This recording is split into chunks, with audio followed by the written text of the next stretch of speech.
Okay, scientists, we have some big work to do looking at different parts of the world and determining the climates and some of the patterns that we notice. So you're each working on a different section. Depending on your birthday year, you're going to have opened up a sheet that looks like this, but your map might be different and your places might be different. We're going to actually go down to the second page to start.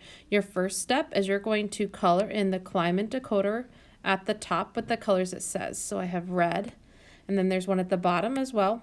And there's one on the next page. You need all of those sections to be red. Then you're going to go through and do the same thing for the yellow sections. We're going to be using these to help us to determine, based on the temperatures, whether these different areas have warm, cold, or in between weather in the winter and the summer. So I'm going to do it with blue on all 4 of my decoders. And now I need to use my decoders to fill in these little circles above each winter and summer for each spot. So at the Antarctica Research Station, you can see because it falls under the blue for winter, and for summer, they're both blue. But then when I look at the next one,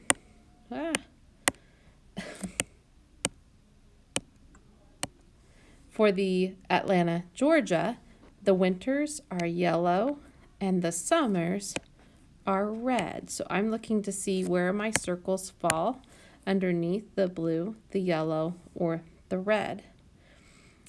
And I keep going down.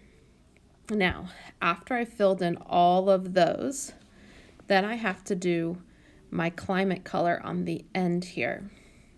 If both of them are blue, the climate color is blue. If it's yellow and red, just like in art, yellow and red make orange, so our climate color is orange. If it is, let me find one where it's like this. I don't know if I have one. Yep, here's one. If it's blue, winter or summer, and red for one, just like in art, those 2 colors make purple. If it's both red or both yellow, you'll leave them as both yellow or red. Okay, so then when you get your climate colors all figured out for all of those places, this last column, these climate colors, are what's going to be filled in or colored in up here. So this climate is cold all year long. That's our blue.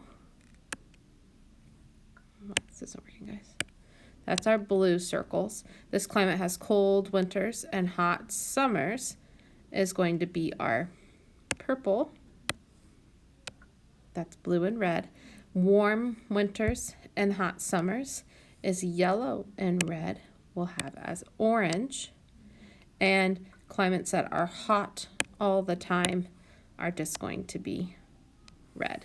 So those are the 4 colors you're going to have on your map. So for example, when I look at the Antarctica Research Station and I see it's totally blue, my Antarctica Research Station is down here. So I'm going to color in this whole section of this part of Antarctica as blue. When I see Atlanta, Georgia is yellow and red, and it makes my climate color orange, I'm going to come back up here and color where it's Atlanta, Georgia. It's pointing and it's kind of sectioned it off for me. That's going to be orange, like that. And I'm going to color in my whole map based on each of my places. Different classmates are going to color in different parts of the world. And then tomorrow, I'll put those together for you and you'll be able to see what the map looks like across the board. And we'll study the patterns a little bit. So have some fun doing some color coding and finding some patterns of the weather in different parts of the world.